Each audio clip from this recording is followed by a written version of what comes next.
Miss Erica, all we need you to do is just be yourself. Just be yourself. We're not consummate professionals, but you know. And Gretchen will lead. She'll ask all the questions. We will kick in whenever we can kick in. And if you hang out for the whole 2 hours, we might. Do you want to do rapid fire, Gretchen? I'm leaving it. You know what? Never mind. I ain't asking no questions. You in charge. Hell with all that shit. Are we ready?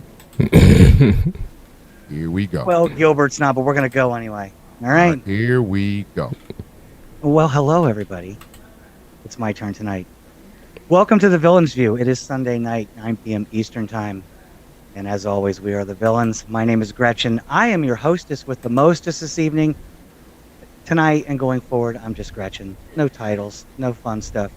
I am the host of The Rules of Nerdquisition with my friend Gilbert, and also a co-host on the show Model Citizen with Gilbert and George. I am joined, as always, by our other co-host tonight, in my bottom left, and it always works out differently, Thomas the Villain Bishop, the originator of this show. How you doing tonight, Thomas? You got your new coffee? Yeah. It's been 6 days, and we're all going to hell in a handbasket, but at least I look good. My Angelou shirt from Walmart, kids, go pick it up. Back to you, Gretchen. And to my left, as you would always say, the best beard in the guild, the giant cuddly teddy bear. Is that your other title? I don't know. What do you prefer to be called? You can tell us what you want to be called. But yeah, to my left, General Gambit. How you doing? I go by many names, but it is I, General Gambit. I forgot all my intro names. Anyway, how's everybody? I'm livid. I'm in a constant state of lividness right now, and I don't know how that's healthy. I'm with you, Ayahuasca. 100%. I'm with you, 100%. Ayahuasca. And to my right, one of my co-hosts, and I am the co-host together on many shows, who finally got us on YouTube. So the live stream is now going on YouTube, and we're also live on GCPR.live and also on Facebook. But the angriest of IT nerds, Gilbert, how are you doing? But I know how you're doing because you just had a show earlier this afternoon. But say hi to the people, I guess. Hello, people. In case you didn't know, and you didn't see my face, I'm extraordinarily high right now. So, there's that. I'm just leaving you all with that right now. See, I wasn't even prepared for this level of highness. Nobody told me being high was a part of this show now. The text conversation that me and Gilbert were having with our other friend, and he was asking our opinion on a couple of things, sending us some pictures. Nothing dirty. It was all clean. He's like, what do you think? And we're like, yeah. Are you high? Yes. The answer is duh.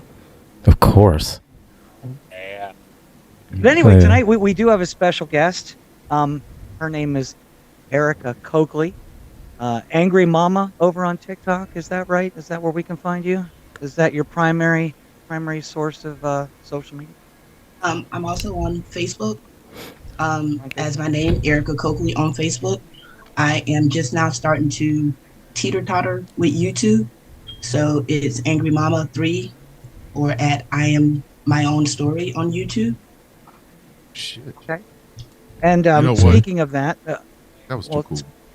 Speaking of your title, Angry Mama, I got a little bit of background on you before the show started.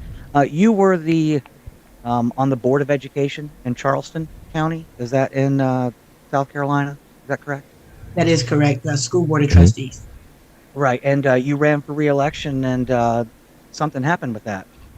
I did run for re-election. I actually ran for, and I won both times. So okay. The first time I ran, and it's ironic that we even sit in the midst of where we're at right now, as I was scrolling back through some of my phones, my pictures, like 19 or 20, 2019, 2020, when the person who is there now was getting ready to try to, take reins then.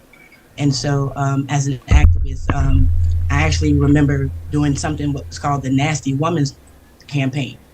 where we went and we marched on Washington, where he was wanting to grab everybody, you know, Yeah. grab him Yeah. by the coochie. And Oh yeah, so we remember that. it was the Nasty Woman campaign. And so I marched him out, and we marched him in. And so I've just had my boots on the ground ever since then.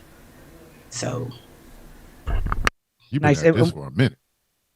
Yeah, yeah, absolutely. And we wanted to get you on tonight because there was a little bit of tragedy that came from that, which kind of leads you to what I believe is probably why you're the angry mama at this point, and really leading towards getting your activism out there for everyone to see. that's absolutely correct. If you can see my background, first of all, I just want to say thank you, for having me on here tonight. I wasn't sure what to expect. I just knew that I've been, TikTok friends with somebody, and they told me, that I could be on the show. So I wasn't sure if I was just going to be sitting in or actually talking about what happened. And I don't mind doing it either because I've been doing it on Facebook relentlessly, for the last 3 years, and it hadn't been getting any traction. So um, my first time running was again around 1920 is when I put my boots on the ground here in Charleston, South Carolina. And once I started running, I was standing for it was critical race theory, Black Lives Matter, and it was mask mandates. Also, there were lots of things happening with school privatizations here in Charleston, where I was telling them that we need to make sure that we were keeping public schools public and that they were privatizing our schools. And what I kept telling people was I didn't run to win. I ran to make people wake up and pay attention to a lot of the things that were happening. And so, again, right after Floyd, um, after walking, and I never call them protests, I call them outcries. I was in the midst of the outcries here in Charleston, and I felt like I was in the middle of Rodney King all over again. Like, I remember watching Rodney King on TV, but at that point, I felt like I was in the middle of it as I watched the vans pull up. The police came out. They had AR-15s. They had billy clubs. They had sticks. They had shields. They had gas masks. And as I watched them interrogate children that looked like mine, little black boys, little black girls, as I watched people that didn't look like me instigate them and get away with what was happening. However, they were instigating what was taking place with us while we were being peaceful. It was at that point that I realized I had to do something more than protest. We could march, we could protest, we could burn the city down, but what was it getting us? And so, as a as a black person who came through public schools, whose family felt like we had to be in all white schools to get a better education, I was ostracized by my peers. I wasn't white enough for my white friends. I was too black for my black friends. And I felt like I self-taught myself through education because my teachers would pick over me. I thought they wanted to give everybody a chance to just ask a question. But at some point, I realized my teachers were basically looking over me. I watched my black peers trickle off through school, and I realized that the pipe to prison, and it didn't have a name until my children came along, but I realized that pipe to prison pipeline was actually real when I was going through school. And so I always became involved, PTA, Student Improvement Council. So that was my way of staying involved. However, after watching what they've done, also here in Charleston, after watching that young man come in and take away 9 people, we call it the Emmanuel Nine. I never say his name. I also live here where Walter Scott was gunned down, and my son, who was actually on his way to basketball practice, watching Walter Scott be gunned down by a police officer, and who would have gotten away with it if it wasn't for the guy Fantana who recorded it. Also, me and my children went and we stood for Trayvon Martin. I stood for Breonna Taylor. I've marched, and it was too many names that we had to stand for. And I remember children being put out of school, and I said that representation matters. We didn't have people that looked like me in the judicial system. We didn't have people that looked like me in education. We didn't have people that looked like me in the medical fields.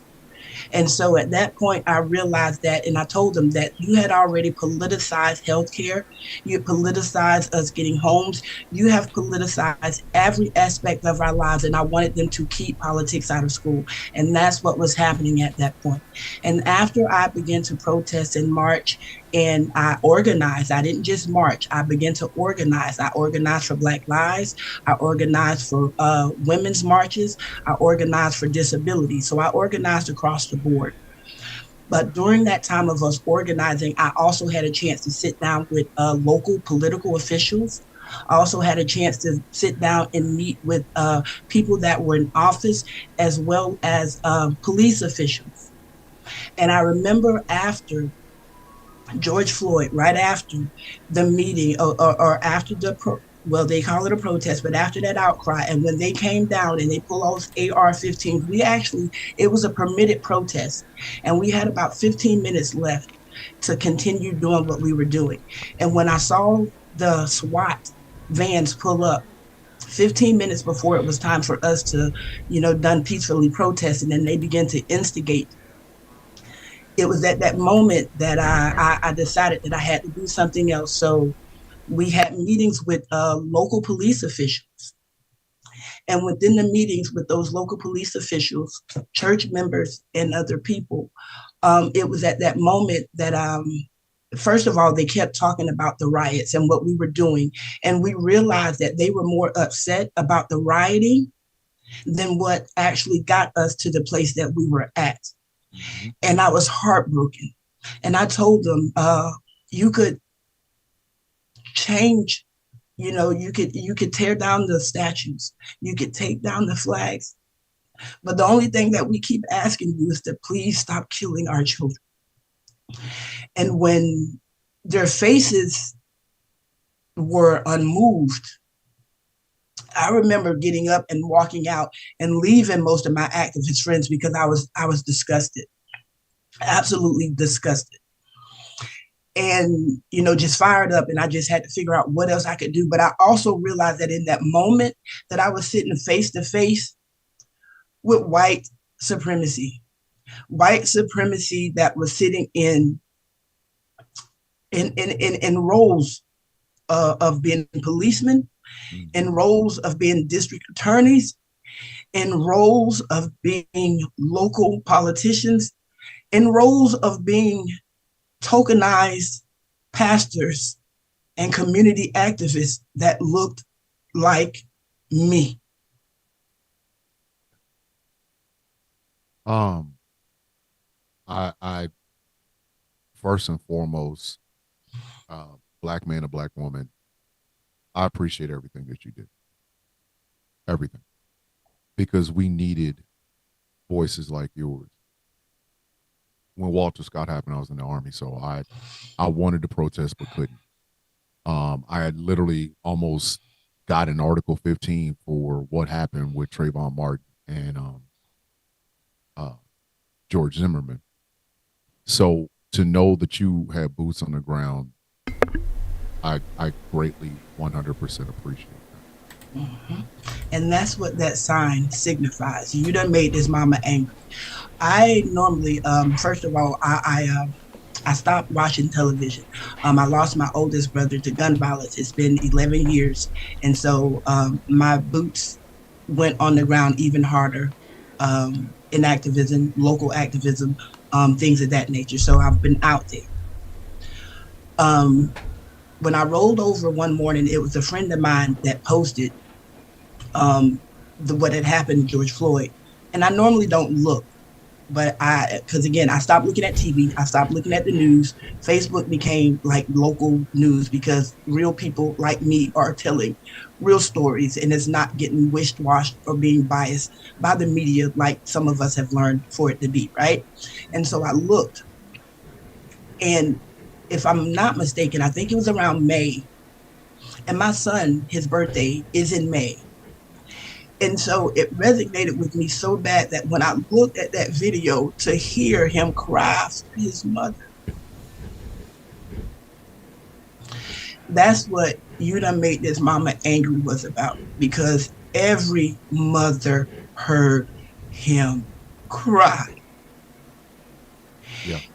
And I organized the women's march in reference of that, and that was the sign that I had. And so, angry mama, I told them, you done made this mama so angry. I ended up running for Charleston County School Board, and that's what happened. Y'all made this mama angry. Was there some pushback on that? Did I hear the story right? As far as like you during your reelection run, that you were targeted by a group of people to try and, I don't know, discredit you? So the discrediting had started during my entire campaign because I've always been an activist. I've been arrested twice for civil disobedience for here in Charleston. And so that was a big thing that when I first started running, it was like, oh, she's a criminal. She's been arrested. She smoked cigarettes, all these other maddening things that they tried to say. So during my campaign, I was basically harassed on Facebook by groups of individuals. When I ran, and I tell people, I've always been afraid of guns, but it wasn't until I actually ran for Charleston County School Board that I went to get licensed to carry because I was that, it became to, I felt that unsafe because I woke up multiple times to my tires being, slashed, different occasions. My signs were being stolen. I was actually run off the road. And even at that time, me thinking I'm just running for school board, never thinking I'm, being in a political position. I didn't think of what it was until after it all happened, just thinking that these were just like ridiculously wild ass coincidences. And so it was actually during my first campaign that I had received the text message. That told me that my son would be dead soon. That was December of 21. That was actually during my first term. Now, the reason I did... Hold on. Wait. Whoa. Somebody sent you a text message during your first run for school board that your son would be dead. Yes, I was already serving at that. 19, I ran. 20 is when I went in. 20 is when I went into office. So I was already serving that term. 2021 is when I was already serving that term. And it was these. And they threatened your kid? Yes. Hey, yo. What are the demographics in Charleston County? I'm not really sure. Is it predominantly white, and you think maybe that was a catalyst, or what? I'm just curious what. So again, I tell people, Charleston, if you know about Charleston, Charleston is one of the places where most of the slaves came through. But when you look around, none of us are here. That's what I tell people. So you make it make sense. This is where most of all of everybody that was a slave ever came through here, the ports here in Charleston. And so that's what I tell people that look like me. Where are we? Where are we? So they love running us up out of some shit. There you go. They will run us up. They will run us up out of some shit, and then they talk about how, well, this town isn't a racist town. This ain't a racist county. Some of my best friends are black. You mean the ones that ain't there no more? Yeah. Can't be racist. I have a black friend. I'm gonna start telling them I can't be racist. I wear black shoes. I'm serious. God. Go ahead, Gretchen. I'm sorry. That just threw me all the way off. A kid? We attacking kids? You act like that. No, I know. I'm not. It's a. Hey man, in South Carolina, I'm gonna tell y'all like this. In South Carolina, it's attacking kids. It's a normal thing. It is terrible, but I'm not incredibly surprised. It's but not. then again, hello. I can't look at it through the lens of a black person who goes through these things, but I can look at it through the lens of a white person who knows what other white people are like. Kids has never been and how off terrible the we are. table for certain people. For a certain demographic, kids has never been off the table. But here's and especially here, especially here. I'm just saying. I'm not saying it as a shock thing. Please understand. I'm only saying it as I could understand if Miss Coakley More came on. ways than one. Yeah. If Miss Mhm. Coakley came in and said, for the first 15 years of my life, I was doing drive-by shootings on white people. I could understand that. You run for school board, some people gonna want your kid hurt. We're talking about a mother who protests, and it's like, well, I learned from school. I would like to work on a school board, and we're gonna kill your fucking kid. Think of it this Do way, white though. people not see this shit, or is it just me? Yes, we do, but look at how we handle these things. Jeffrey Dahmer, a known serial killer who preyed on young black people. When he died, what's Young the black thing they gay said about, people. right? What's the thing we said about him after he passed? Well, he found Jesus before he died. What happened when George Floyd died? Oh, well, he had a counterfeit 20 and did drugs. I tell you what, Do you see how we reflect on it differently? I love finishing that sentence about Jeffrey Dahmer with, yeah, he found Jesus, because old boy made him eat that whole fucking toilet, and he found yeah. Jesus. He had no damn choice in the matter, because he was like, Jesus was like, oh shit, Jeff, I didn't even know you were coming. Yeah, he found Jesus at the bottom of the boat. But He wasn't moved to Gen Pop for no reason. It wasn't just a standard transfer. Somebody did that on purpose. Yeah. I think what's bothering me so much about this is we're talking about post-Obama. Okay. Y'all remember when white people were all about, oh my God, we live in a post-racial society because we elected a black. Remember that? Remember the good times, wasn't it? Good times, wasn't it? It was a great time. A great time was had by all. Right. It was a goddamn lie. Right. Yeah, Sitting it was looking at the white fun people. illusion. Yeah, it was Yeah. so much fun here in South Carolina. Yeah. Listen, black folks looked at white people like y'all had lost y'all goddamn minds. We looked at y'all going, you think electing an articulate black man somehow ended racism? And it comes to us from the same group of people that believe that Martin Luther King didn't do shit in his life. Nothing. He just got up one day. It just so happened to be right around the time of the March on Washington. He said, let me through. I'm Martin Luther the King. And he gets up to the stage. He says, I'm going to make this great speech. And his words, his flowery words, somehow got into the hearts of the racists, and it ended racism.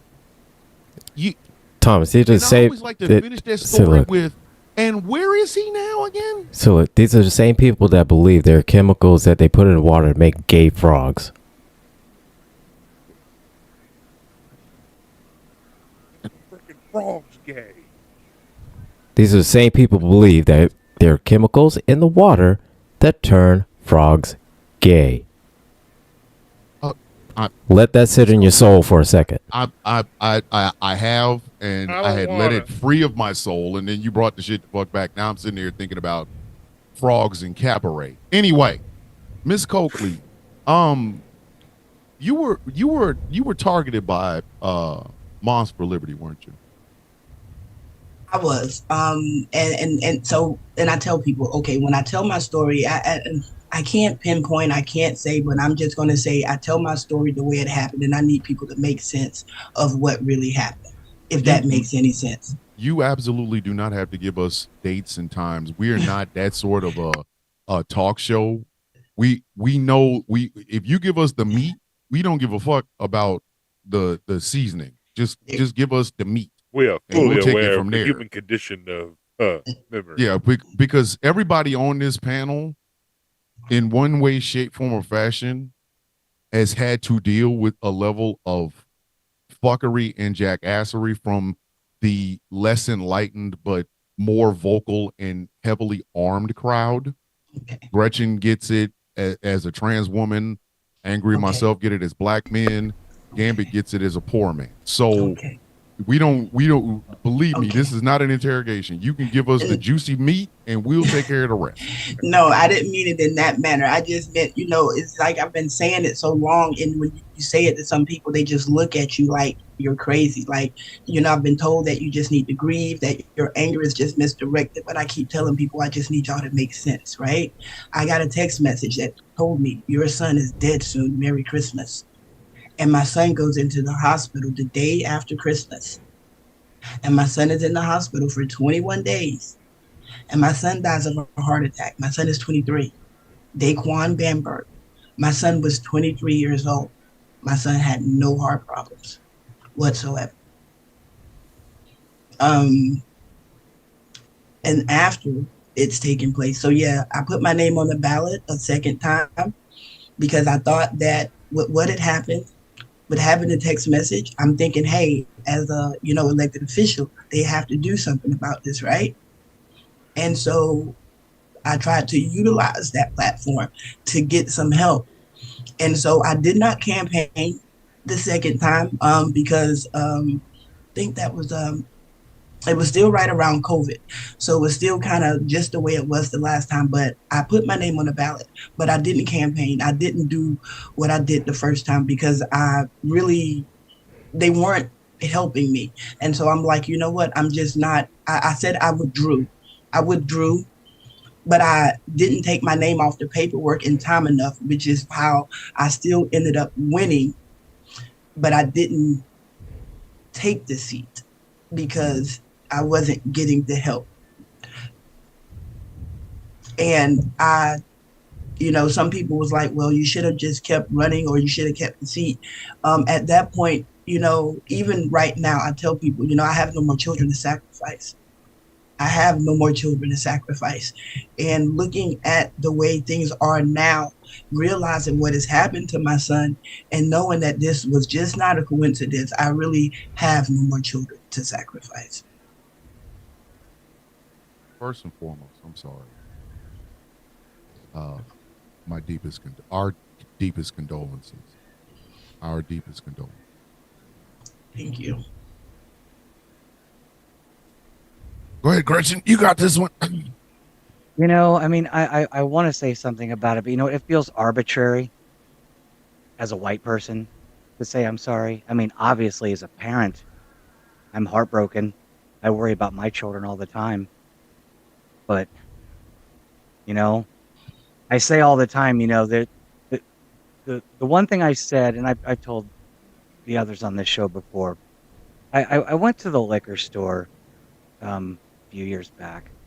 And I was in line behind this, like, your typical redneck type, belligerent.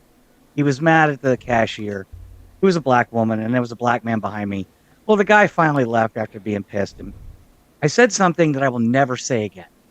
And what I said was, I'm sorry, we don't claim him. We don't get to do that anymore. We don't get to say we don't claim him because we're attached to it. So sometimes when looking at my lens is clouded by, the mayo that's been rubbed all over him. It's hard sometimes to see the struggles that you go through. And that's why we're here. So, yeah, I know you tell your story a lot, but tonight the platform's yours because you say you're an activist. You're out there on the ground. You're doing this work. And, this is your place to, whatever audience we can give you, it's your time to, tell your story. And that's what we wanted you here for. Not, I did want to get you on here just to give you some arbitrary apology, which doesn't bring your son back. It doesn't get rid of the death threats and the targeting by all of these other groups. And I say that as somebody in a marginalized community, but again, I go out the door and what do people see first? They see a white woman.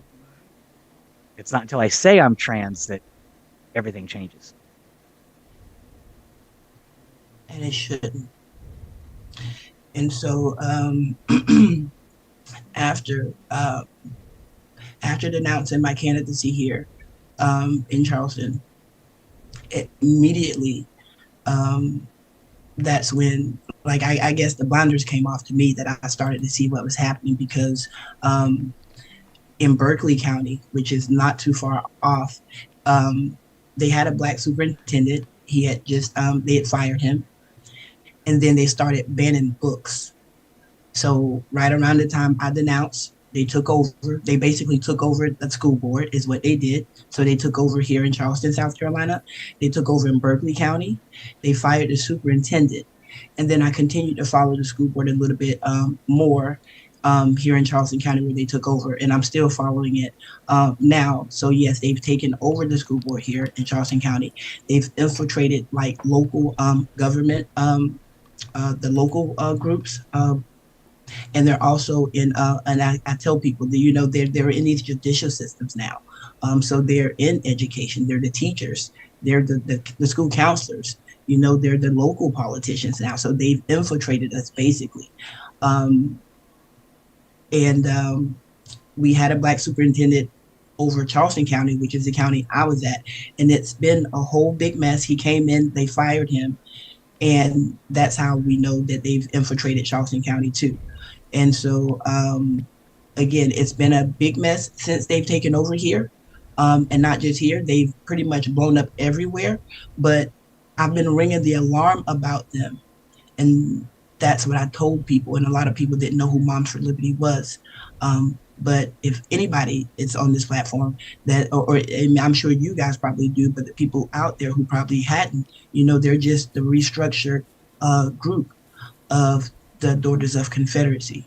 Yep. And so when I realized that is when, 2 and 2 became 4 to me. The face-to-face conversations that I had with, and I was just saying, Al Cannon, he was a sheriff here.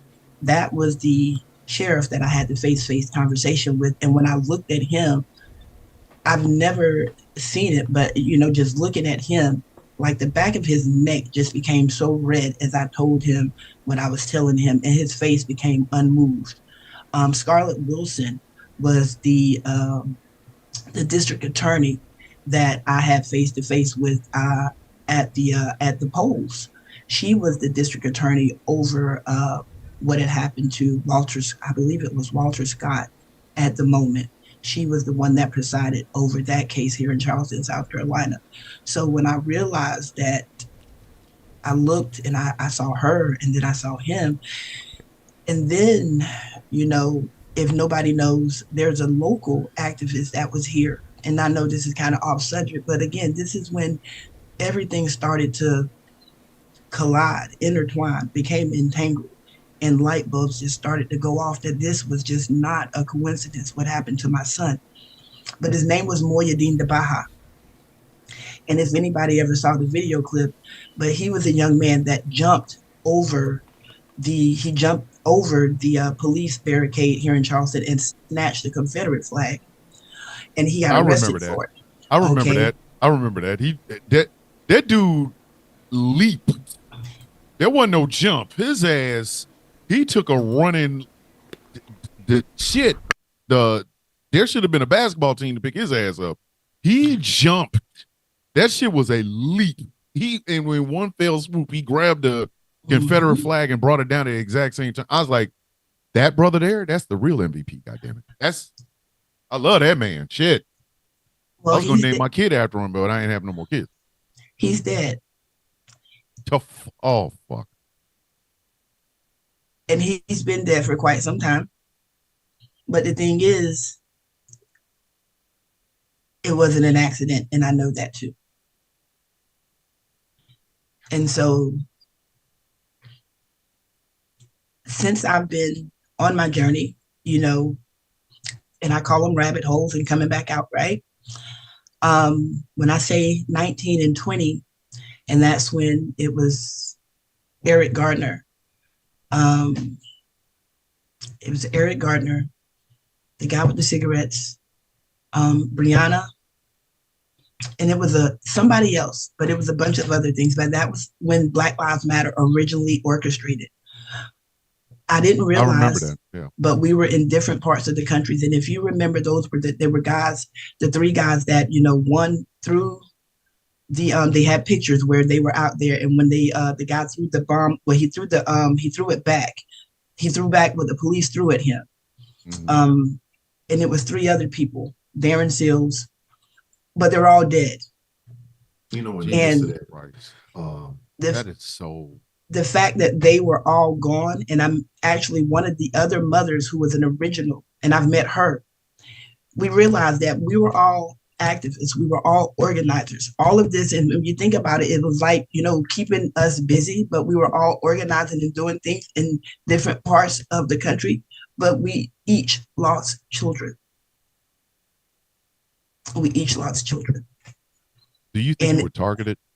we know we were targeted because when we look back, and I said, well, even during the time that you can go back and look, they were watching us. They actually say that even, well, here locally, and I'll get to that, but here locally, when I was looking up, what was happening, things of that nature, they actually had FBI surveillance that was coming to our school board meetings that were taking license plates of parents that were standing for mask mandates and critical race theory.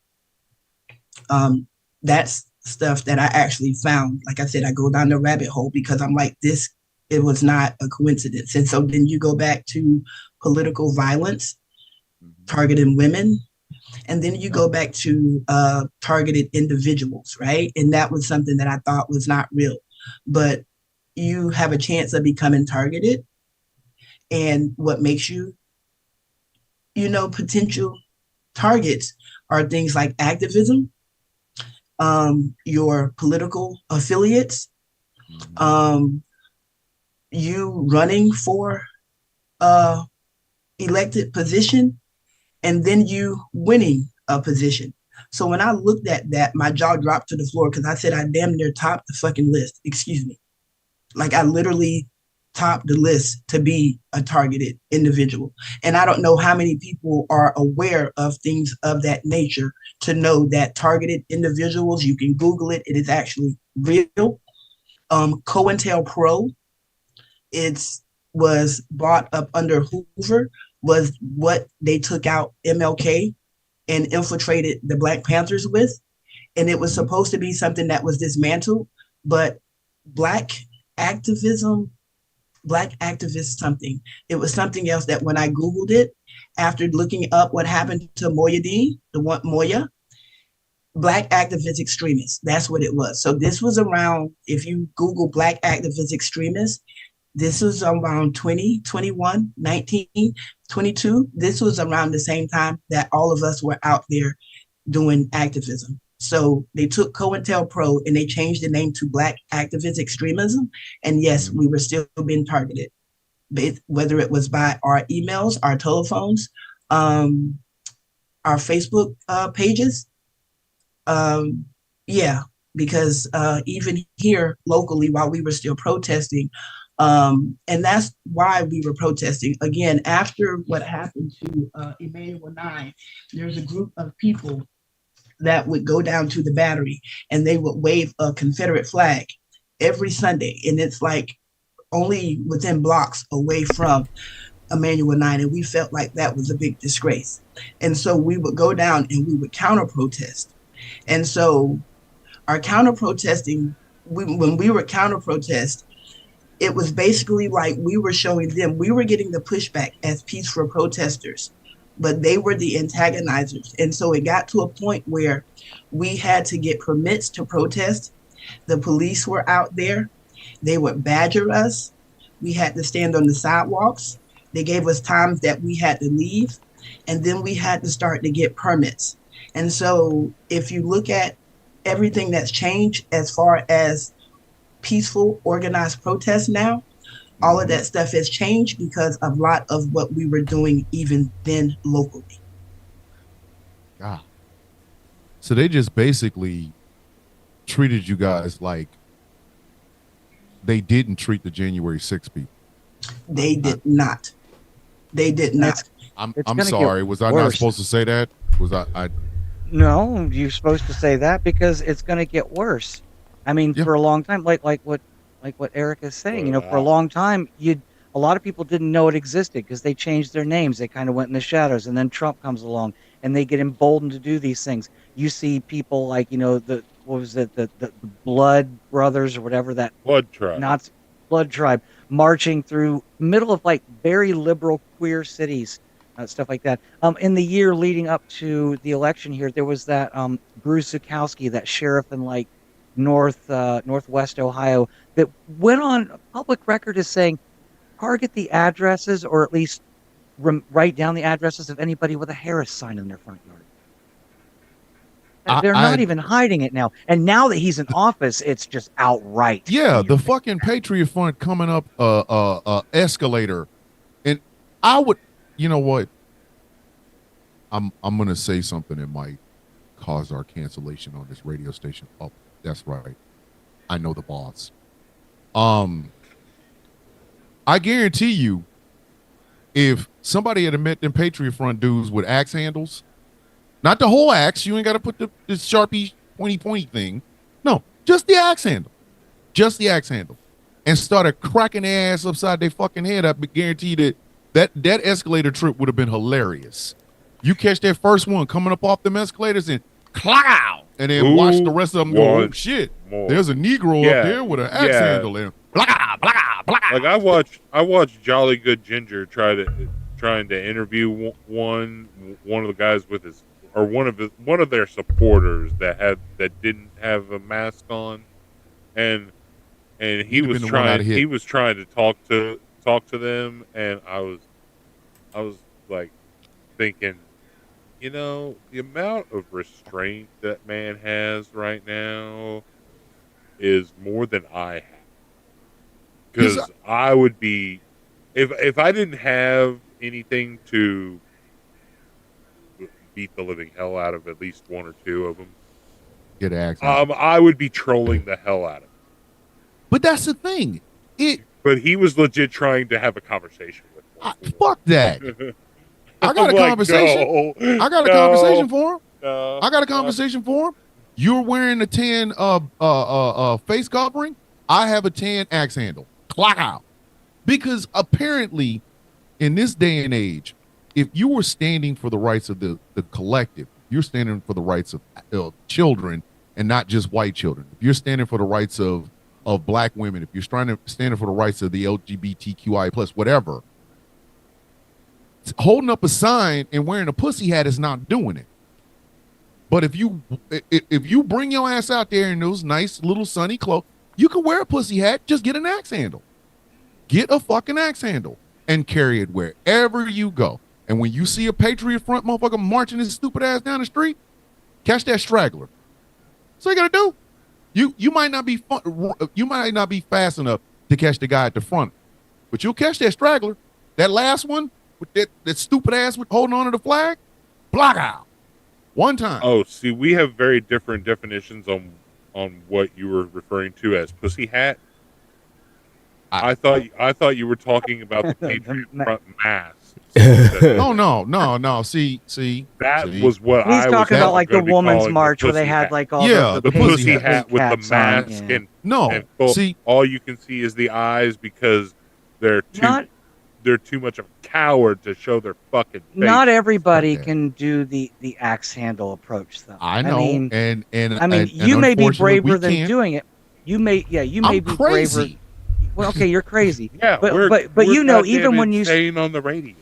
Yeah, but I mean, I'm just saying, like Thomas, you're more outspoken, but you know better than anyone on this panel, except maybe angry, and even Erica, that when you get loud and angry, you're just labeled as the angry black person, the angry black man, the angry black woman. If I were in a bathroom and I was challenged by a woman, that is very true. But if I were in a bathroom and I was challenged by a cisgender woman and she physically assaulted me and then I fought back in self-defense, it wouldn't matter because I would suddenly be labeled as the man who dresses up as a woman so he can beat up women. But here's my That's what I would be. That's what I would be in the paper. So some of us can't do the axe handle. Sometimes we just got to walk away. Okay, so I was going to talk about this tomorrow on the radio, on the Sound of Coffee, but I'm going to just go ahead and start it now. If America ever wants to go forward after the next 4 years of Orange Oompa Loompa Cheeto Man, the magical melting man of Mar-a-Lago, we have got to make MAGA illegal. We have got to pass laws banning shit like Moms for Liberty. Bitch, if you can't prove why we should, and I mean based on educational needs, if you can't prove why we banning this book, bitch, you're going to jail. If we catch you in a MAGA hat, It's just like wearing a swastika. Go to jail. Get the fuck. Take your ass to jail. I don't give a fuck if it's nothing more than a misdemeanor and you get 4 of those and you get a fucking felony. I don't care. Because America is we have a stench on us now. Y'all we have been talking about this since that fucking election. America has a stench on it. A funk. We've always had it, but we've always had Dracar Noir. We've always had Brute. We've always had Old Spice. Axe body spray. We've always had something that masked that stench. And then we elected a motherfucking grown-ass man that wears a diaper. So now the stench is all over us. Everywhere we go, we smell that up. Yes, everywhere we go, we smell like grown adult shit depends diapers, right? So the way I see it is if we're going to go back to anything even remotely looking like a normal fucking country, we're going to have to take a bath. And to take a bath means, guess what? You want to wear that MAGA shit? You're going to pay a fine. Well, this is against my First Amendment right to free speech. No, you can say you voted for Donald Trump. You can say whatever you want. Day long. All day long. But we need to make fucking... And when we as a country take that bath, wash your ass and use a washcloth. Listen. I'm just saying, to me, it just seems like we have gotten to the point. We have gotten to this mythical fucking point where, you know, we are acting as though we're going to go back to normal. We're not. America is a nasty bitch now. My wife always says that what Donald Trump did was not.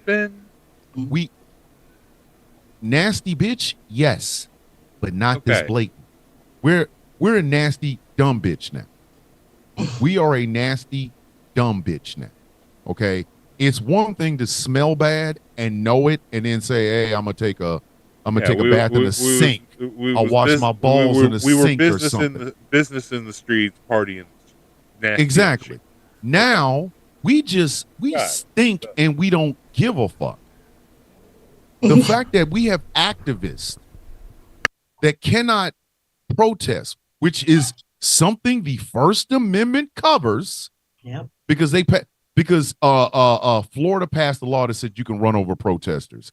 I think Georgia, one of these, Texas, I know Texas fucking did it. Texas passed a law that says you can run over protesters.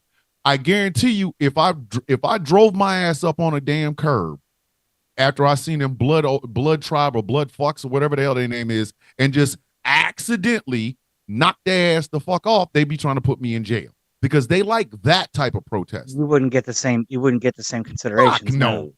Fuck no. Mm-hmm. So why is it that at my point, and this is just how I feel, playing nice is not getting us anywhere. There is no revolutionary voice to say, if these people put their hands on you, send their ass to the cemetery. We don't have a revolutionary voice that says, I will be respectful with you. Even if I disagree with you, we can have political disagreements. But if you get in my fucking face and an ounce of your spit touches my ass, I'm sick. Bitch, it's misunderstandings and furniture moving. I'm sending your ass to Jesus. The reason the Patriot Front guys can do all that bullshit is it's an intimidation factor. So I'd intimidate their ass right back. I'd march right next to them while they marching on the damn, because you notice they always march on the sidewalk. I'd march right next to them with an axe handle. Step your ass off in this curb if you want to. That's it. Step your dumb ass off of this curb if you fucking want to. And I promise you, your mama gonna be picking your casket. Bring your dumb ass off the I want to be on a Segway with a chainsaw. This is where Democrats have failed. Just a group of men just walking past. If we get another election and say Trump is so bad in this election that we get a Democrat elected. You said something on the Sound of Coffee this week. I think you were talking about what was that committee the AOC was going for, and Pelosi made it so that crusty old dude with cancer ended up getting it. He has throat cancer. Yeah, they won't let the younger generation take over. But the problem is the right is so emboldened because their people do what they do and their politicians and elected leaders support them and look the other way. Democrats are playing nice. They play nice too fucking much. We need a younger generation into these offices going forward that are not going to be afraid. And that's where we're walking that fine line. You're saying we need an axe handle, and I agree, but then we're also like, yeah, but we got to be careful because we're not getting the same consideration that the other side is getting. But see, that's the thing. I have made this abundantly clear. I am 53 now. Y'all got 17 more years of me. 17. Drain all the good ideas, give them to the youth that you want. Use me like a pomegranate. Squeeze every ounce of it. Because at 70, you will never hear me make another fucking talk about politics ever again. Where you should go, how you should get there, none of that shit. Because at 70, my fucking ideas come from the mind of a 70-year-old Gen X. We're talking about motherfuckers that want to get flying cars. And that's why I'm telling people right now, challenge the fucking status quo. Erica is a perfect example of what I'm talking about. Mm-hmm. She said, I have no more children to sacrifice. So that means that woman is given everything to the fight for equal, the fight for diversity, the fight for inclusion, things of that nature. She's given everything she's given.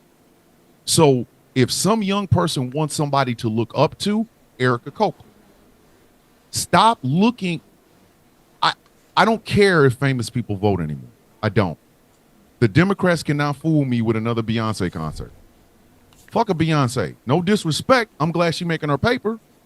But goddamn it, Beyonce does not move me to go to a voting booth. You know who moves me to go to a voting booth? Somebody like MLK. Somebody like Fred Hampton. We don't have that anymore. The left does not, the Democrats do not have a transformative voice. If you really want, if we gonna be honest, the Democrats do not have a transformative voice. And most of that is because of the older Democrats that hold on. The reason I say axe handles is because at this point, this is a cancer. And pretending like it isn't there isn't working. Trying to reason and bipartisan with the cancer is not fucking working. Sometimes my shit does sound extreme. I'll be the first person to say that. But what the fuck else are we going to? We have reached extremes. We have tried everything else. We have Nazis in this country. Again. In this administration. From the top down. From the fucking top down. We started at the bottom and now we're here. We have Nazis. That blood tribe shit is just fancy. We want to call ourselves Nazis, but our mom and dad might see this, so we don't. The Patriot Front guys, they're incels, but they're incels with jobs. So on the weekend, I'm going on a fishing trip. Translation, I'm going to dress up in all this fucking tactical gear so I can walk around dressed up like this shit so I can do Nazi salutes. We have that going on in this country right now. And what is the opposition party giving us? Hey, Eminem supports us. Hey, bitch, is Eminem going to carry a axe handle? Because I'm at axe handle at this point. Fuck DEFCONs. You know how they have DEFCON 4, 3, 2, 1? Yeah. We're at DEFCON 0 at this point. Do y'all understand? I want y'all to, everybody here, think about this. We had Nazis at Disneyland. Yep. That is correct. We had Nazis at fucking Disneyland. There are the Moms for Liberty is literally the Daughters of the Confederacy, but they put a cool fucking name on the bitches. And they're banning books. We have a president who literally just ordered the United States Air Force to not Come teach young pilots Mm. about the fucking Tuskegee Airmen. You can't bipartisan that. You can't. No. You have got to be, at this point, you got to be an asshole. You got to, every time I hear somebody say they're never going to eat dinner or have Thanksgiving dinner or Christmas dinner with their MAGA loving family, I stand up and do a cheer. I do. Break that fucking family. Break them. Fuck them. Mhm. Burn it down. Oh, every time somebody says, "How can you cut family loose over Fuck them. political differences?" I have family members who don't believe I should exist, and voted for that son of a bitch, and signing orders claiming that I don't. But I don't know. You can sign all the orders you want. And I just want to point out, and I know this has been in the news, but just to point it out again, Trump's executive order on there are only two genders. Or only two sexes. His order states that it's from the time of conception. Oh, And the since biggest all whoopsie I've ever heard. since all embryos are inherently female at birth, I guess he's the first female president. All men, Congratulations, all men, Madam President. all men are Congratulations. trans. All men are Gretchen trans. is a trans woman, and she is on the show with three trans men. Either all men are trans or we're all female. Congratulations. There I- we go. Yeah, the State Department should be like, we're no longer issuing any gender markers, but F. Everybody gets an F. We Because you all Yeah, failed fa- anyway. yeah, failed. Everybody gets an F. but just think about it. Right. Playing nice. What has playing nice gotten us? Because I'm gonna Nothing. tell you something. The Democratic Party thinks about donors. They think about donors. They don't think about us. So sometimes the most extreme thing that would come out of my mouth, if you look at the landscape of where the fuck we are right now, seems fairly normal. If you got a bunch of Patriot Front guys marching three abreast on a sidewalk, and you got a whole line of men walking around with axe handles, every one of them, and just while they got their little chant, they over there, left, right, we just chant and go, come off the curb, please, come off the curb. Even just George, even as just a George, show, Jesus. George, even I as know just you a guys are going back and forth. It's not an administration; it's a regime. But call it what it is. It's not a regime; it's a Reich. It's a Reich. Am I literally? The only what I'm- thing, And, there's nothing at this wrong with point, I hope they this. carry their I hope this Reich AR-15s everywhere. ends with suicides in a bunker too. beat their motherfucking asses. And yes, that, Or even just stand there. oh my Because they're not God. going to do anything. They're not You're going to not- do anything. oh my God, what you're talking about is violence. I'm sorry.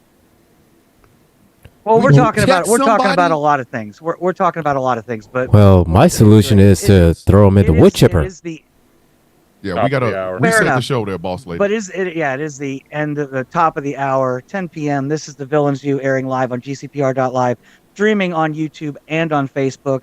As always, I'm joined by Thomas, Gambit, and Angry. I'm your host for the evening, Gretchen, and we have our special guest on the show tonight, Erica Coakley, activist, the Angry Mama. She's telling us her story about how she became the Angry Mama. And my next question leading into the next hour is, what are you doing now, Erica? Do you have future plans? Are you, where is your activism taking you, or are you stepping away from it? Where are you at right now? So where I'm at right now, what I've watched,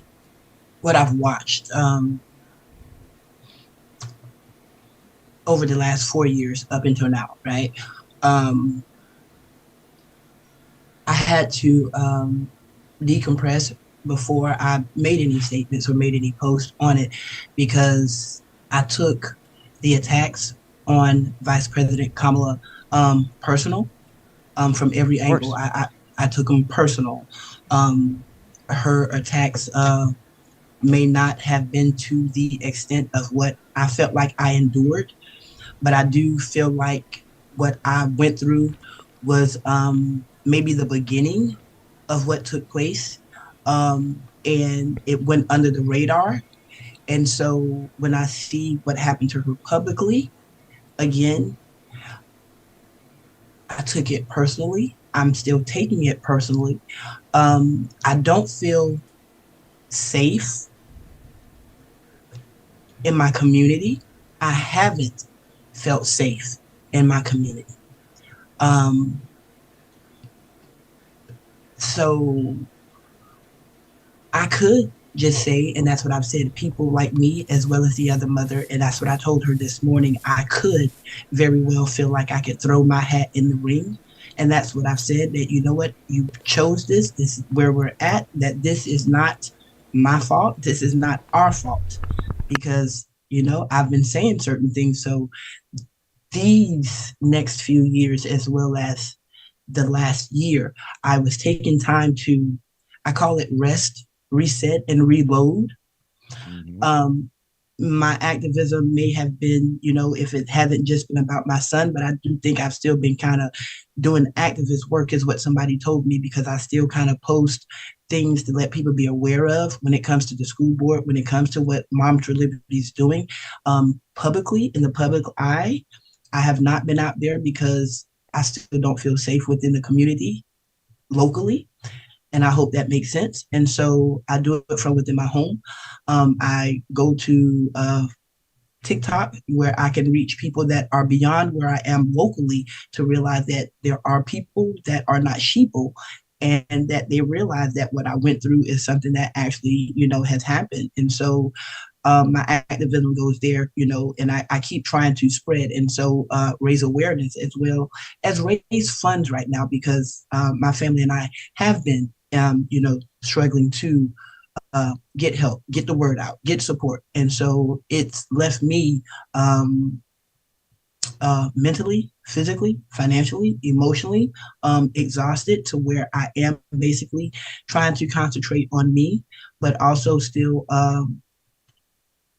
lay the breadcrumbs, because I know if not in my lifetime, then maybe the next, but something, the justice is going to come.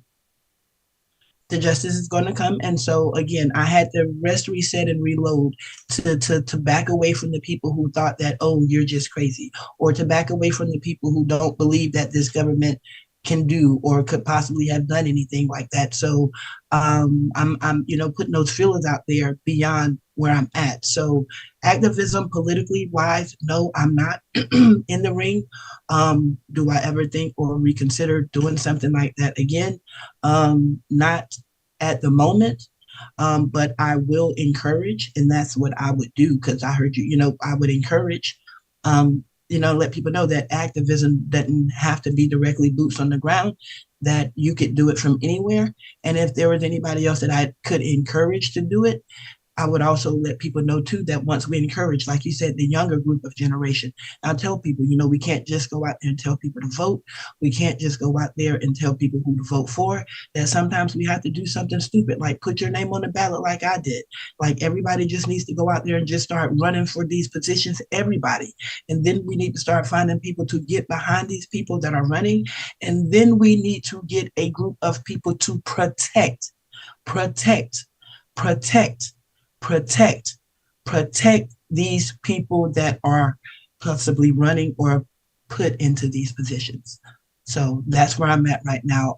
Physically, I have not been well, because stress, grief, trauma, it does take a toll that nobody ever told you about, that nobody ever knows until you actually get there. And so physically, I have not been able to do certain things, but really concentrate on myself. But like I said, these next couple of years, we didn't put us here. But I am going to sit back in the cut and watch, hopefully, the ones that made some of this mess try to figure this shit out. And once I get myself together, then we're going to come back and rescue y'all. But right now, the next few years on y'all. Literally, Damn straight. Miss, please, Damn please, straight. please take care of yourself. Please, for nothing else, I need you.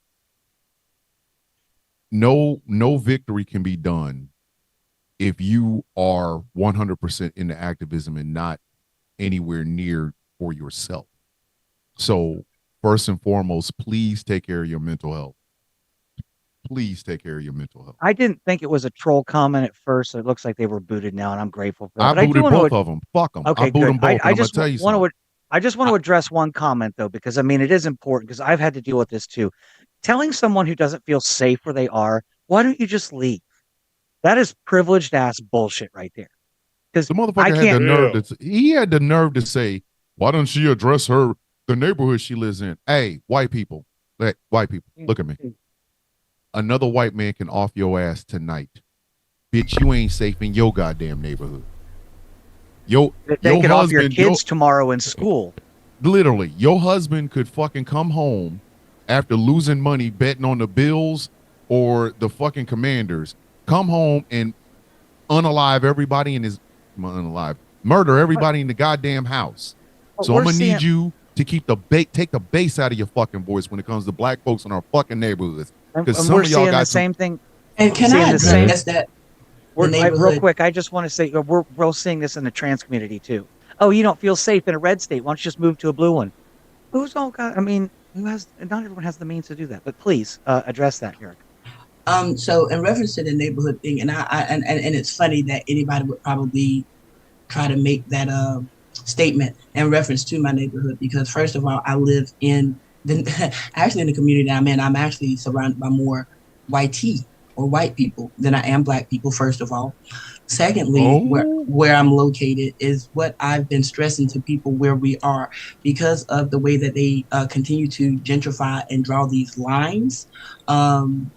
And they push us. And so where I'm at, in the area that I'm at, I kept stressing people that white people are poor too. So black poor people's problems are only exacerbated because they're black. But where I live, in the area I live, they're more predominantly white poor people than I am looking at black poor people. And I noticed the treatment of the white poor people and the black poor people differ, because these white poor people can sit outside your Starbucks that they just put out here, but our black poor people cannot sit in front of the Food Lion in which they lived for years. So to address that, I'm surrounded by more poor white people than I am black people.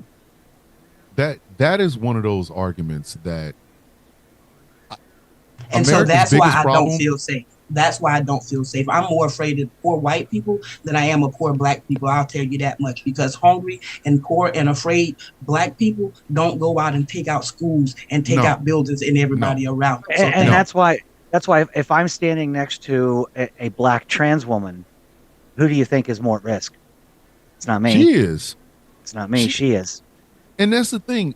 95% of trans women killed every year are women of color. Mm-hmm. Whiteness is a disease.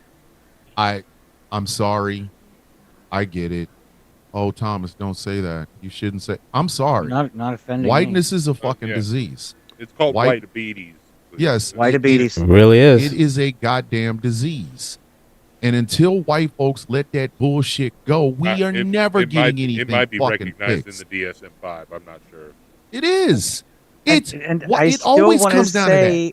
I still want to say that I'm so confused how we as white people have come to this idea where we're somehow superior when we're barely 30% of the world's population. At this point, if you're barely 30% of the world's population, let that whiteness go. It no longer suits you. It no longer serves you. It's a fucking big ass woolly coat in the middle of summertime in Miami. The only reason we're white anyways, because one of my dumbass ancestors was like, you know what? I want to live where the air hurts my face. Let it go. Let it go. Whiteness is fucking let it killing go. you. Let that shit, listen, let it the fuck go. You're uncomfortable around brown and black and trans and Jew and Muslim. Get it the fuck over with. Get over it. Like, let your whiteness go. You want the master race. Like, seriously. This is why people admire that fucking numbnuts with one nut and a fucked up ass mustache so damn much. Because he was like the first white man that ever stood up and said no. And didn't have any stuff. No. He had one nut and died like a bitch. So let it go. Let it the fuck go. The only difference between the angry I wonder mustache if that would model, get us kicked off at TikTok. the only difference between the angry mustache model and the shitler that we've got in office right now is that the angry mustache model, ironically, he was what he hated. And Trump Yes. isn't black. Do it- Trump isn't Yes. black. Yeah. Doing the Elon salute hasn't been getting people kicked off of TikTok yet. Exactly. And this is what I'm saying. What we have noticed is social media is now fucking codifying these fucks. Our news codifies them. Let's have a debate. Elon Musk makes a Nazi salute. Here we have a Jewish person that says it's a fucking Nazi salute. Don't fucking do it again. And on the other side, we have someone who maybe thinks because of his autism, it's a fucking Nazi salute, you mooks. And That was exactly what I said. That was the first thing that I said. I said there are two people that I want to weigh in. Jewish people, obviously, and Germans. I want to know what Germans think of that. And the Germans? the Germans censored him. yes, Because they consider that an act of violence. They consider literally that move came out an act of violence. on You their can't fly on the their flag of newspaper. their you can't they fly the were flag like, of "You their know what? traitors in their Never country, again. but you can do it Never here. again on us. That was our bad. Because some people literally believe that the best time of their life was riding in the nuts of the nuts of the nuts of the nuts of the nuts of the nuts of the nuts of a motherfucker that fought in the Civil War. You want to talk about 50 degrees from Kevin Bacon? Bitch, you didn't fight shit. Some of these motherfuckers that seem to believe themselves to be superior, they can't get off a couch. If you gave them money, if you gave them money, sex, and a pistol to the back of their fucking head, they can't get off. Forgetting couch. Russia's current problems, what did Russia do? What was the first thing Russia did when the Soviet Union fell apart? They tore down all of their statues and monuments to the Soviet leaders that were there. And I've said this before in your comment section. I've said it on blogs. I've said it in other comment sections here and there. If you want monuments and flags, win the war. You didn't win. You don't get statues. Why was that a Fuck hard cut? Right? You're celebrating You some don't shit that you got your ass whipped. I You feel don't like Steve Harvey. celebrate the losers. Who in the And- fiddling, and- flying, and- French flying, and- flapjack, and fuck And celebrates the losers? Inevitably, somebody will come in the comment and be like, "Those were the Democrats." Hey, bitch. 'Cause I know the Hey. party shift never happened. What I say Yeah. is this: Right. like you don't even know what the stars and bars was. You don't know what that. It wasn't the rebel flag. You don't know what it was. I know what it Who the was. fuck It's a cares? flag. It's a flag of surrender. That's what it was. Yeah. It's a Who the flag fuck of surrender. cares? There is a playlist I have on TikTok called "Longer Than the CSA." It is just shit that lasted longer than the fucking Confederate. Do y'all understand? If we do this show, by we I mean the four of us, do this show for another year and a half, this show will be longer than the fucking Confederacy lasted. I'm pretty sure all of us have been on TikTok longer than the Confederacy has lasted. I've been on TikTok longer. Every one of us have been on TikTok I- longer than the Confederacy. I was about to say, I believe we all have been on TikTok longer than the Confederacy lasted. We have a fucking organization that is about to celebrate its fourth. Well, no, it just passed its fourth anniversary. November 5th, November 4th of this year will make 5 years of the Villains Guild. The guild has lasted longer than the goddamn Confederacy. The What Yankees. is wrong with you? The So, Yankees have lasted longer than the fucking Confederacy. But every time we turn around, we have to go, well, you have to respect my Southern heritage. No, bitch, No, I I don't. don't. No, I don't. What? Sweet tea, banging your cousin, and having Negroes pick cotton. Bitch, I don't have to respect that. Sorry, I don't. I have to show. Number one, I was born in New Jersey. Number two, I was raised in Missouri. Number three, I've been around this planet 3 times.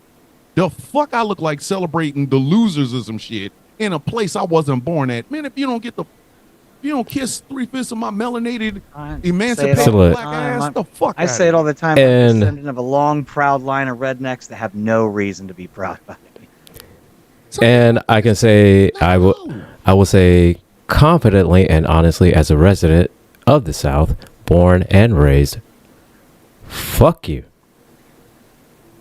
What is there to be proud of? We lost the triple that. war, and then we came up with some laws to keep the Negroes in their place. The fuck are you what are you proud of? We lost the war, and we and named then- a school and after a general that surrendered. And then Okay. we spent the next 70 years trying to convince you that all that stuff didn't happen. There you go. They literally want us to play. So far, They And then trying to say that slavery was a good thing. Hold on. I want think we about this. haven't stopped. Think about this. I think Erica was trying to chime in there. Yeah, go. These fucking people are looking at black folk. That would be the three of us here, looking at us, trying to tell us it was Democrats that owned us and Republicans that freed us. Do we look like we give a fuck? Has any black person ever stopped to go, I've never So, thought about it that way. you might have a point there. You absolutely the fuck But right. I you might, bring up a good argument. God damn So it. you know what? That never occurred to me. Huh. I think I'm gonna celebrate the Republic. Do we look like we give a fuck? Because it wasn't like the shit ended and everything was great. And again, I can tell you, Generational wealth. I can tell you like this, as a resident of the South, born and raised, that has never come up. Never. I'm sorry. Well, and I go to we're my talking tonight- local Black we're Lives talking Matter to- movement. Or no, my local Antifa movement meetings. We have them every Wednesday, and there's always great snickerdoodle. I don't know why they have great We're snickerdoodle. talking tonight 140 years since the Confederacy surrendered, and Erica's telling us a story that it's still not good. It's still. Mm-mm. At It all. wasn't like they said, "You're free now. Here's some money and some land and a donkey." No, we didn't. We got get the fuck out heat. We didn't get. Hey, really gonna miss you heat. We got, if you don't get your black ass the fuck out of my face heat. And then when we said, we'll do our own thing. Here's a couple of towns. Here's some Rosewood. Here's some Seneca Village. Here's some Black Wall Street. What happened? It- Poor, it dumb was white people- You said can't have that. Said white people just went, I don't like that. them up it in. Well, we can't have them on the fucking school board, apparently. Them up it in Negroes. We up there can't have trying you to guys on the read. school board Yeah, because we- that just school. Sigel, I don't like Negroes that. Didn't read. Said I don't like that. I don't like that. I don't like that at all. shit. I don't like that How shit at dare all. you- How dare you want to leave my little white kids with readings and learning how to get teach along? them to hate their own race. The fuck? I saw this woman, because there was a collection of videos of people doing that dumbass Nazi hand salute, and of course they were white because Yeah. I saw one black dude Right. doing it, and then I saw Jeff Mead, and I'm ready to sell Jeff Mead for the equivalent of 94. So listen, when it comes to Jeff Mead, the only thing that applies to me is an old JR saying, I like to buy him for what he's worth and sell him for what he thinks he's worth. Listen. I just do me a favor. Give me a fully functioning, working Ford Probe GT, preferably either white or black with a moonroof. And you can have Jeff Mead. You can have him. You can keep him. A You Ford going to Probe have to feed him. well, Come on. shit. What can I Wait, get for wait, Blair wait, White and wait, Caitlyn wait. Jenner? So What can I many get for Blair questions. White and Ford Caitlyn Probe Jenner? GT. Now, Again, And don't like try to to sell, don't try to sell me a swastika. no. Again, I don't like want to- the swastika. I like to buy them for what they're Are worth you and sell them serious? for what they think Are they're you worth. landlocked on the white or black, because those things only come in like that ugly teal green. I don't give a fuck. I want them in either white or black with a moonroof. 94 Probe GT. Oh, of course, Please- moonroof. Please make sure it has under 75,000 miles. It only came in that ugly teal green. I promise. Well, before we No, I get know they come in sidetracked, other before colors, we but get I've too only- sidetracked, I'm reining you guys in. Too late. Eric has been trying to chime in here and get rolled over here. So I know you had some thoughts on what we were talking about, especially with this. Again, it's after so long and Confederacy, it's things aren't better. It's whiteness. It's whiteness. But Erica, would you not agree that America's biggest problem is whiteness? It is. It is, and that's their problem. So what I was saying was, well, I got sidetracked, but what I was just going to chime in on, like when we're listening to this, I remember reading my school books, and I remember coming through school, right, and what they were teaching us in reference to slavery. And I tell people, the only thing that I ever knew about myself coming through school was that I was a slave. First off, that's all I ever learned until we get older and we start looking outside of the school books. And so that's why I started to teach my children outside of the school books. But I remember, like, even when I think back to it, but looking at it now, I want to, sometimes I kick myself because, again, when some people felt like it was like so long ago, but everything that I learned about the way that I have been treated, about my differences, about my skin color being different, I like to let people know that it wasn't because my parents told me or because I was taught by people around me. It was because of the way that I was treated in society, by the way that I was treated in schools. And so that's when they tell us that racism is not real. I wasn't taught. You taught me that racism was real. And so when I look and pay attention to how history has not changed, only the time, and I just happen to be in the part of it right now, it makes me angry sometimes that when I was learning it, I felt like it was away, like it wasn't here. But as I learned more and more, being raised here in the South, born, bred, and raised here in the South, every time I go down a rabbit hole and come back out, like this one right here, that's why I know it's really real, to let me know that everything that has happened, nothing has changed.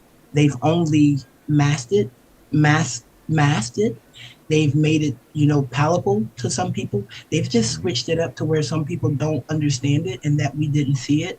And so it is scary to get that realization, only because I ran for school board, if that makes any sense. I mean, Yeah, you didn't notice it until you saw the backlash from it. That I realized I had to teach my children, how to tie their shoes. I've always said that. I know I had to teach my children how to look both ways before crossing the street, but I didn't realize that in my lifetime that I'd have to teach my children how to survive being Black. And that is where I've become, because not of what anybody else taught me, but because of what America has taught me. Yep. I mean, America, I've said this before. America practices atrocities and amnesia. They like to do some fucked up shit and then forget it happened, right? They feel like those black and white pictures make it so long ago, even though there was color in those fucking pictures. They just took them in black and white. A lot of people who think about the Roman Empire, oh my God, every week I think about the Roman Empire. They're basing that on a bunch of statues. Some of these people don't even realize there were black people in Rome. There were black Romans. But to tell them that, you would end up frying the one synapse they have left going on in their fucking head. So it's like I think I'm just becoming very tired of retreading, because these motherfuckers haven't even invented new slurs. They see a black man and they want to get underneath their skin. They think, almost a nigga. And then I end up looking at them going, you got anything else?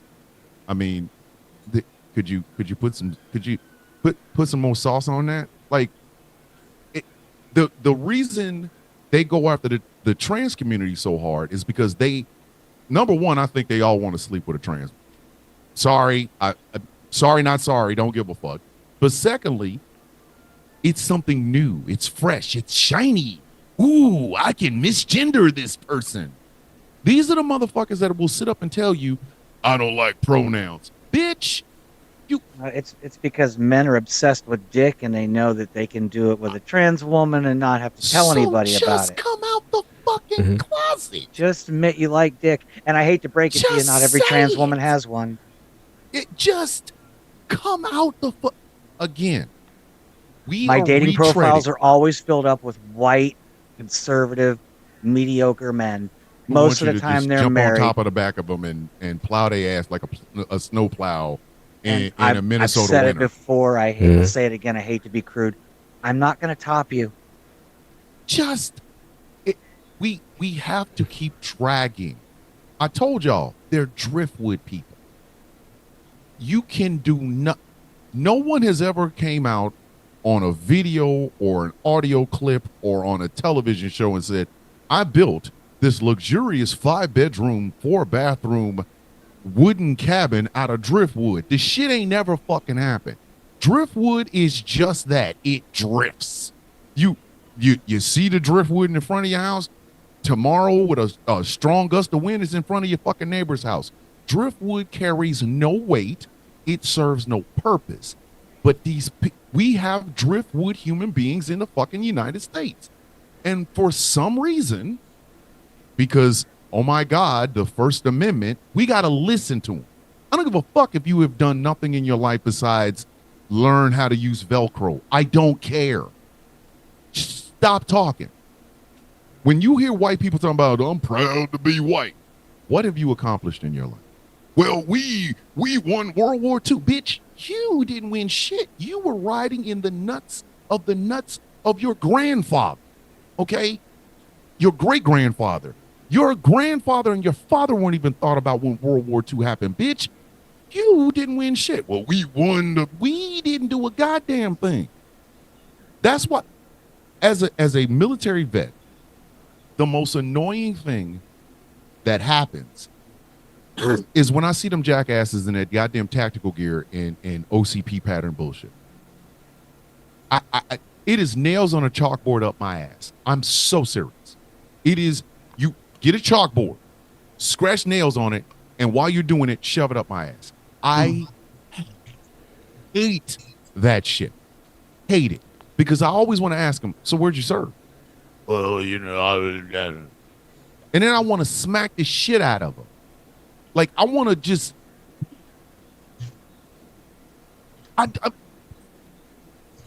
Gretchen, I was thinking about you when I looked at Matt Walsh's video. What, a new one? The one I stitched, or the one I used. I'm not on TikTok right now, so I didn't see it. So Matt Walsh, if you go to Matt Walsh _ to his profile, he has a picture of him wearing a wig because Matt Walsh took money from somebody. I don't even know who the fuck they were. He took money from somebody and came up with a documentary called What is a Woman? And that was his way of mocking trans women. Mm-hmm. I want to smack the shit out of him for you. I am a cisgendered man, and I want to just find Matt Walsh. Excuse me. All right, pardon me. Mr. Walsh, can you come here for a sec? Why do we have to keep talking to these people? I don't care if that's how you believe. You think Beauregard Cornpone was your great-great-great-great-great-grandfather, and he fought in a battle of who in the fuck cares? I agree with you on that point, but it could be similar to what like there was an interview a couple years ago where Ben Shapiro was in a group chat with a trans woman, and he was refusing to acknowledge her, and she said, and this is where it boils down to their hatred of trans people and gay people and lesbians and all that stuff. It all boils down to their hatred of women in general. But he was like, a man doesn't know anything about wet ass. This trans woman threatened him and said, "Hey, let's go outside. Let's talk." And he's like, "Well, you're not being very ladylike now. Why can't a woman be tough?" I know Ronda Rousey is not a great example because she's a transphobe, but I mean, no one's going to walk up to Ronda Rousey and insult her and not expect to get punched in the mouth. They're not. But again, that is a driftwood mentality. No. But again, we have two major political parties in this country. One is made up of nothing but driftwood. Yes. Moms for Liberty, driftwood bitches. Just call them that. Just bitches that just blow through life. Nobody knows where the fuck they came from. Nobody knows where they're going. Motherfucking the Patriot Front, driftwood men who pee on their balls. Whatever the fuck you want to call them. However you want to look at them. But the problem is, call what I really want to call them. I'm gonna call them kindling. Our fucking elected leaders on the other side are saying, well, we have to listen to these driftwood people. They have consultants telling elected officials and people who are running for public office to reach out to driftwood people. No, we're not This doing. is We're why not doing I'm that. not going to. This is why I'm never, ever, ever going to get into politics. Because if you tell me I have to talk to them, it's going to be a long day. You're not going to like what I have to say to them. You're not going to like what I'm going to have to say to them. I'm going to walk into a room full of them driftwood motherfuckers and say, hey, let go of the whiteness. That brings up a good question for Erica. While you were on the school board, did you feel like you were pressured to be nice to people, or is that your what was your political style when you were actually on the board? I was me, and people that looked like me didn't like it. I kept my mohawk. I did not. Good. So I campaigned by myself. I did not have anybody helping me, which is why even when I ran, I didn't think I was going to win. Again, I didn't run to win. I ran to make people wake up and pay attention to the dark money that was coming into the school board. And so I was not invited to campaigns. I just happened to follow people and I would see them. And so I would pop up with my little signs. And even at some of the places where they would be like Democratic and Republicans, I did not feel safe. And so I actually had like two people that I could actually call on, like if they told me if I felt unsafe, and that they would come out and kind of be where I was at. That's how I kind of realized how some of my local activists and some of the people that were around me, they were just kind of going wherever the money was. So yeah, I think I won my campaign with like $5,000 when they had the people that were coming in. I mean, they had billboards, they won, they had big money. And so, no, even on my Facebook pages, people were telling me that I need to tone it down. And I was like, well, Facebook is my personal page. Now, if it was my campaign page where I was telling you to shove it up your ass, then I probably would take that personal. But Facebook is my Facebook. I've always been who I was. I always, this is just me. And so, and that's what I tell people. Even when you get in those political positions, once you start to change how you act, then the people that look at you will then start to change how they perceive you. So no, I did not change. I was not nice. And that's probably why I didn't really get endorsed by any of the people locally, which is probably why I didn't care, but still won. So that was a big ups for me. So in other words, you was as authentic as humanly possible, and you resonated with people because of what you said, not because of what you looked or consultants telling you shit. And it was privatization, and that's what I told them. I said, to stop the school privatization, that we should keep the politics out of our schools, public, and that's what it was. That was my slogan. I want to keep public schools public, and my signs were the voice for the voiceless. So even as you can see right here with the megaphone again, which is probably after one of the protests, I'm actually thinking one of my women's marches, because it looks like City Hall. So I kept my megaphone with me, and I'm looking at my megaphone now. So even on the campaign lines, when I was looking for strategies to try to, to try to get to know people, I had my megaphone. I was a protester. That's what I told people. I'm not a politician. I'm an activist. I don't know what the hell I'm doing. Shit. I mean, but you won, though. Yeah. It shows that authenticity mattered in that race. And it was during COVID. So I was by myself. Like I said, I didn't have a campaign. I didn't have a campaign team. I didn't have anybody doing anything on social media for me. We had to, first of all, it started out that we had to get signatures, because that was another thing that people don't pay attention to, that they tried to keep us out of the loop. It was county-wide elections, meaning that people that were in Mount Pleasant could run for a position that was downtown. And so I was on a group of people that pushed to get that change, and it went to where you had to be local, meaning I was in District 10. I could only run for a seat in District 10. And so when they changed that, then it was I had to get like 500 signatures before I could put my name on the ballot. And so we did some things to get that switched up. And so I didn't have to get the 500 signatures. I ended up just having to, put my name on the ballot. And so at that point, it was like full on. And so again, it was during COVID, like right at the beginning of COVID. Everybody was scared to do anything, coming out. So I was like, dang it, how am I going to get my name out there? So again, I went full blown on Facebook, and like making my name on Facebook. But I was always an activist too. So and a community organizer, and I started my own nonprofit. So I kind of utilized those platforms with those people on my Facebook page, letting them know that I was running, and then I would do. I call it stupid, but I guess it worked. I would say like kind of like where's Waldo? Like where's Eric? I'm like, hey, you can meet me out here, and I pop up at like Walmart, or I pop up at like Starbucks, or I pop up at like a restaurant, or just like on the side of the road, and to get the signatures at first. And that's before I didn't have to get the signatures, so that's how I got the signatures. But then going forward, when I was just trying to get people to like do stuff again, I was following both the Democratic and the Republican people, the activists. And because none of them were like, inviting me. So I just pop up on them, pop up. And I kept organizing as an activist. So again, it was a lot of critical race and mass mandates that was still taking place. So I was actually still boots on the ground too. And a lot of people told me that I should step back and that I shouldn't. But again, I thought that's what made me more official, because when we look at a lot of our elected officials now, a lot of our elected officials, and I tell people, pay attention, you only know who they are when it's closer to election. And so that's how some of the people only knew who they were. So a lot of the problems we were having were right around election time. And that's when they came out to help with getting the Confederate flag down, to help with saying that, hey, we need to try to, protest for George Floyd. But then after the elections were gone, everybody just kind of went back in their holes. But that was kind of my push, and I'll keep telling people that's what I did. I was out there before the elections. I was I'm an activist. I'm an activist. I wasn't a politician. I just happened to win. Yeah. Well, I mean, either way, whatever you did, however you did it, it worked. Because I think I could be wrong, but I think what Americans are looking for are less politicians.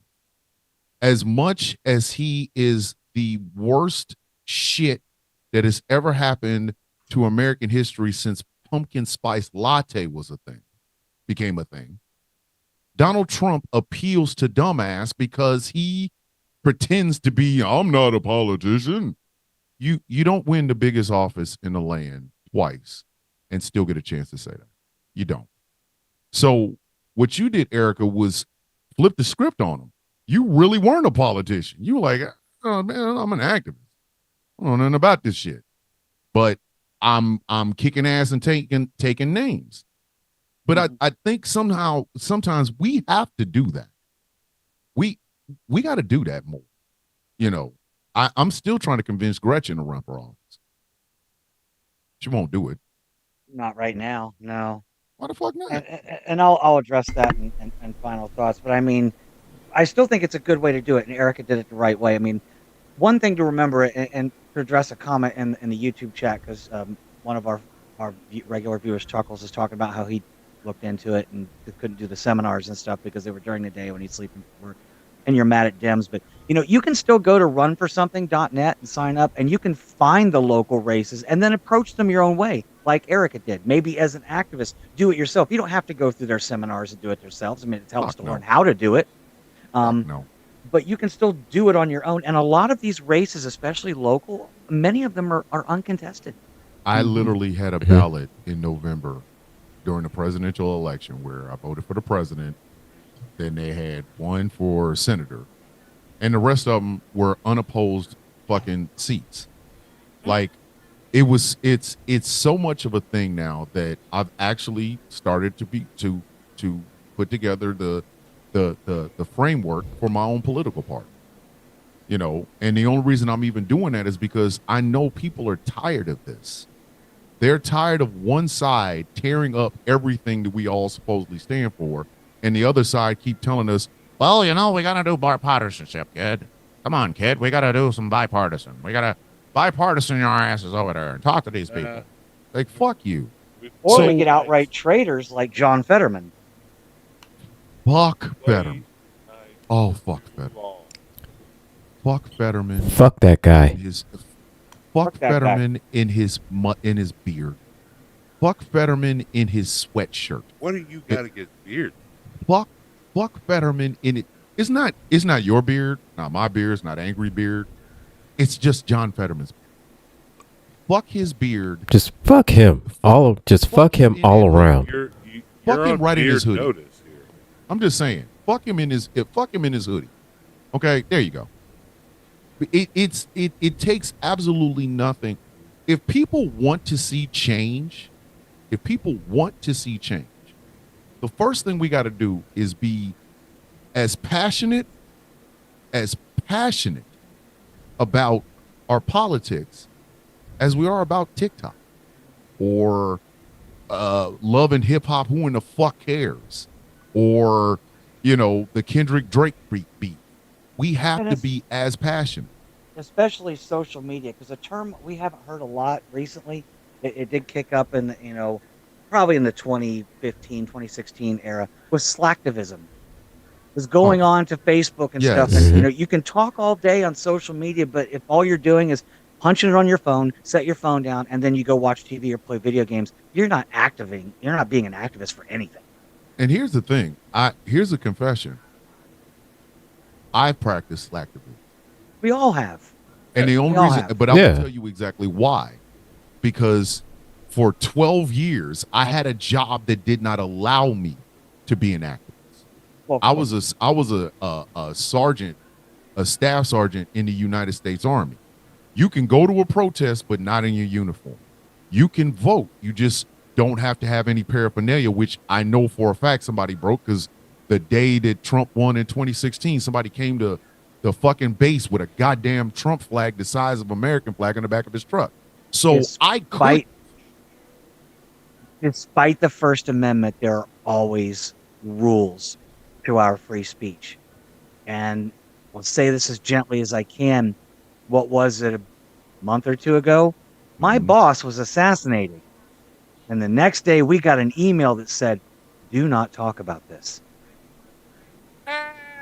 Hey, if you don't ask who her boss is, just think about it. Just think about it. Don't ask her. Just think about it. Connect the dots. But that's the thing. We, as Americans, What was it? Benjamin Franklin. No, that's more like do do do do do do do. Benjamin Franklin was asked, "Is it? What say you? Is it a democracy or a republic?" He said, "It's a." What did he say? It's a democracy if you can keep it. We Americans, it is. I've told Right y'all. now, it's an oligarchy, so it doesn't. I've said over and over and over, the one thing that kills Americans more than gun violence, the one thing that kills Americans more than racism, sexism, homophobia, xenophobia, anti-Semitism, Islamophobia, transphobia, and ableism is apathy. Apathy is what kills Americans, because it is an apathetic mind that will not vote and then watch as fuckery happens and people are ran over by it. It is an apathetic heart that will, all I care about is Gaza, so I'm not going to vote for Kamala. I'm going to vote for Jill Stein, who ain't nobody seen that bitch since November 5th. It is apathy. If you want a country that actually fucking works, the first thing you got to do is be willing to put some skin in the game. You got to put your nuts on the table. I'm sorry. You have to put your nuts on the table. For 4 years, I have been building up towards that. I thought you went back into hibernation on November 2nd. She's a right. Goddamn. She's back in the dirt until the next brood. The bitch is a election cicada. I told y'all that. This bitch literally will go to sleep for 4 years, and then in 2028, here she'll pop up again. Like the Jeepers Creepers. All the broods have names. This is the Stein brood. Like she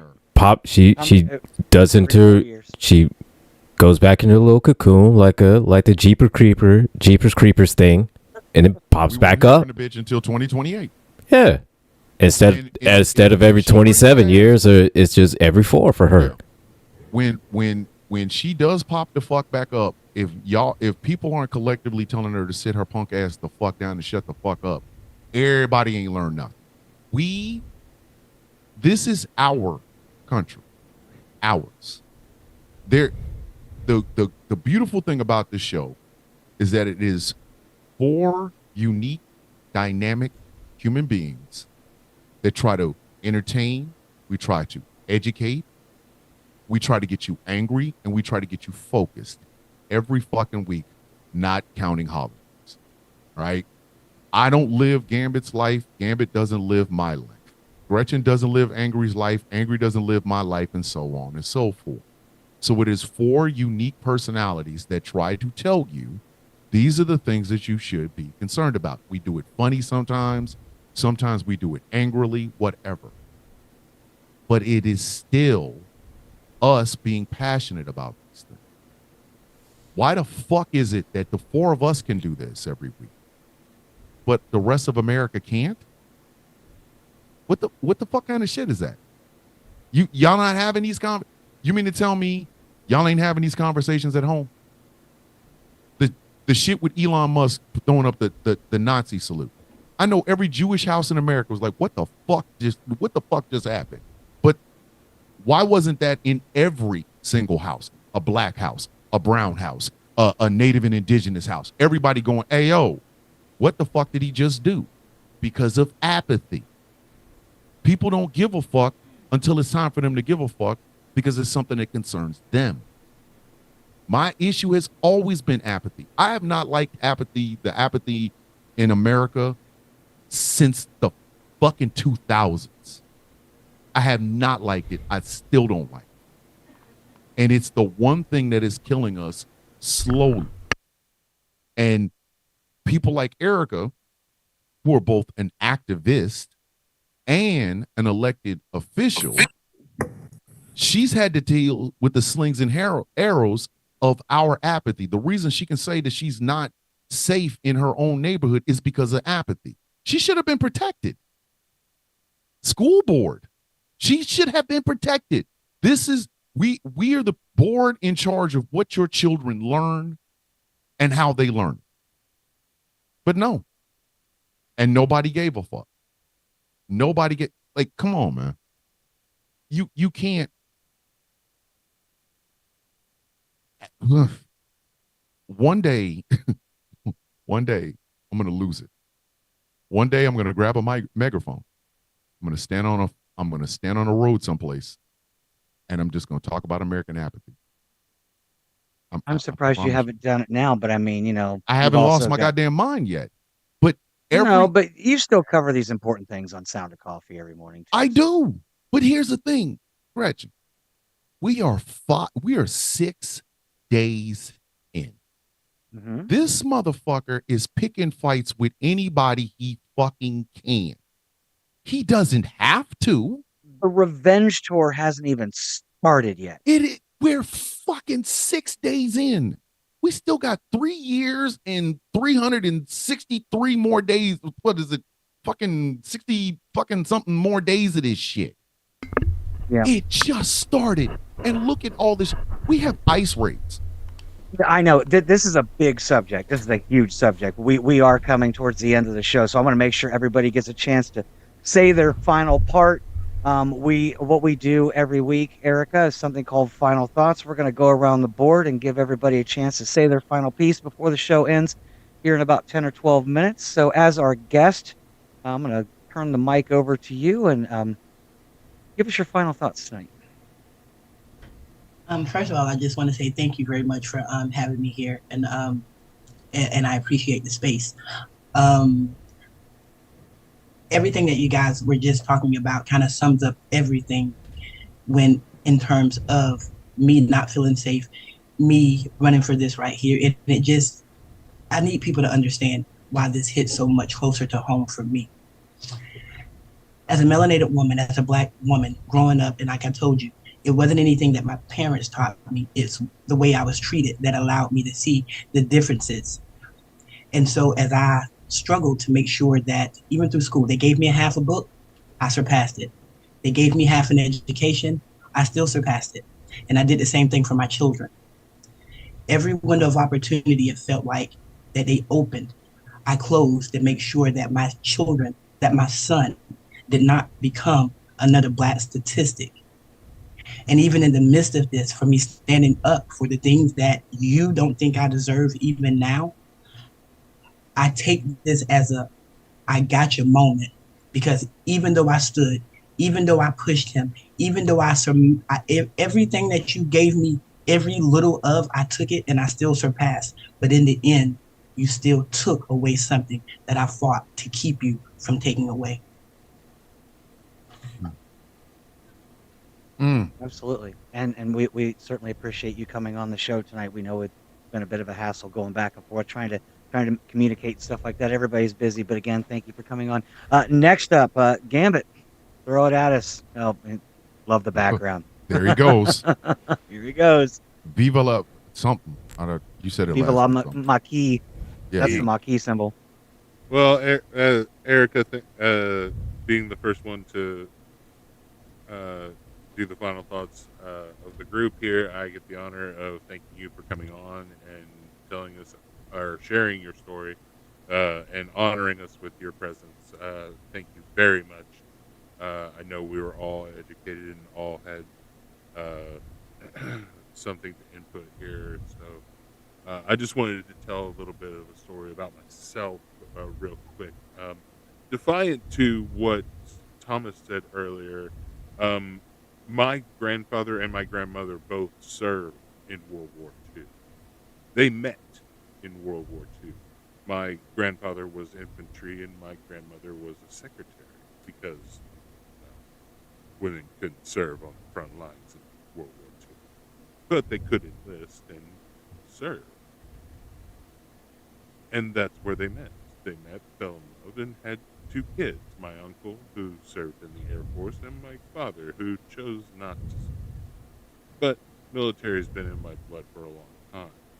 And my grandfather is OG NT.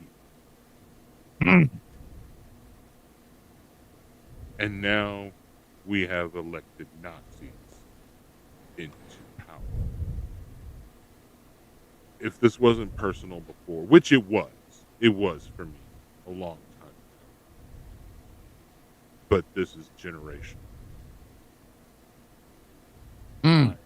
Everything in my power is going to be directed at this administration. Viva la Maquis. Yeah, we like to hear that. All right, Angry, you're on deck. Well, what I have to say is not quite as eloquent as Gambit. Again, I just want to kind of piggyback off of his sentiment of I'm certainly glad that you could join us tonight, Erica, and share your story with us and our audience. And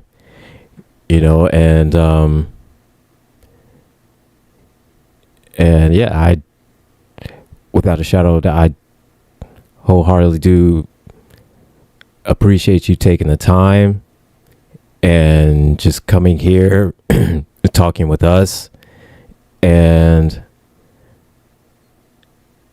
quite honestly,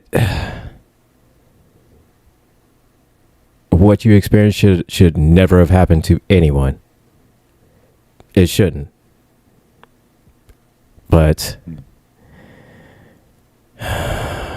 we have to keep fighting so that it never happens again. And your story has, hopefully, it's inspired somebody out there to end this. So, again, like I said, I do appreciate you coming, and I will pass it back to you. Thank you. And that's a good thought. I appreciate everyone's input into this. We go now to the man, the myth, the legend himself. Thomas, give us your final thoughts, babe. All right, I'll try to be brief. First and foremost, my sister Erica, thank you for gracing us with your presence, and thank you for sharing your story with us. Please, please, please, I am begging you, black man to black woman, please take care of your mental health.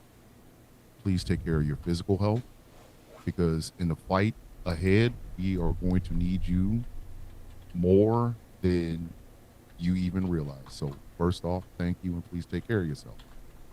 Whiteness is killing us, kids. I say it all the time. Whiteness is fucking killing us. This hold on to my whiteness because, oh my God, it's all the fuck I have left. You got to let that shit go. You got to let it go. Any country that starts banning books is not a good country. Period. Point blank. End of discussion. No country that has banned books has ever been a good fucking country. Moms for Liberty are Daughters of the Confederacy 2.0, not just because of what they're doing, but because of what they want to do. They want to blind you to what America has done and what America continues to do to people like Eric. Enough is fucking enough. Between whiteness and apathy, I don't know which one will kill us faster, but I do know one of the two of them will kill us. So maybe, I'm just spitballing here, we should let go of both. This is our fucking country. Regardless if you're black, brown, native, indigenous, trans, gay, whatever, this is our fucking country. But we will not have a country if none of you motherfuckers are willing to fight. So get rid of apathy, let go of whiteness, and start trying to make this country everything that the Constitution says it is. And with that, I will pass it back over to Gretchen. Thank you very much. And I appreciate the opportunity to host this show tonight and everybody listening in. I'm going to try and be quick about this, but a lot of you know who watch this show. I've trained in a lot of martial arts. I've trained in 7 different martial arts over a 10-year period of my life. I've taken Shorin-ryu karate, Krav Maga, Toshindo, Bujinkan Budo Taijutsu, American Taijutsu, Muay Thai kickboxing, and Bon Senshikai ninjutsu. Now, there's some talk in martial arts circles. Is ninjutsu still relevant? It's not something that, like witchcraft, it's mostly oral traditions. There's not a lot of documentation to go with it. But one thing I want to bring up is that principles stay the same. Techniques change over time. They become irrelevant. The jumping sidekick, for example, it was developed to knock men off of horses. Are we fighting men on horses anymore? No. So, but the principle of it stays the same. And there's something I want to leave with you, a principle I learned in ninjutsu that was very important. It's a rule of 3. A person can only live 3 minutes without air, 3 hours without shelter in extreme conditions, 3 days without water, 3 weeks without food, and 3 months without hope. And hope is something that we need to cling on to right now. But going back to what Thomas said about axe handles and stuff like that, not everybody can fight outright. You can't, it's not necessary that everybody run to the front lines. Sometimes existence is resistance. And a lot of us are overwhelmed right now. So strike from the shadows if you must. Take a lesson from the ninjas of the past. Strike from the shadows and vanish. And even if you can't fight outright, you can do a lot of other things. It may be slacktivism sometimes, but you can use social media, a blog or a social media site from an anonymous account. You can stir trouble. Or if you can just offer a friendly ear or a shoulder to cry on to somebody who is in the fight and was wounded from it. And it's important to remember that we can and we will survive this, but also, as Erica pointed out tonight, not everybody is going to. And we have to be mindful of that. So don't be nice. Be kind when you can, but be an absolute menace when you must. Thank you very much for tuning in tonight. Stay tuned for Conversations with T. Nathan coming up at 11 p.m. This has been The Villain's View. We will see you next week, Sunday, 9 p.m. Eastern Time. And as Thomas always says, the villains are out. Night, all. Good night. Thank you. Good night, Erica. Be safe, sister. Please be safe. Okay? Please be safe. Because like I said, we're going to need you. We are going to need you. And if nothing else, you are one of the voices that I would literally follow to the ends of the earth, sis. Promise you.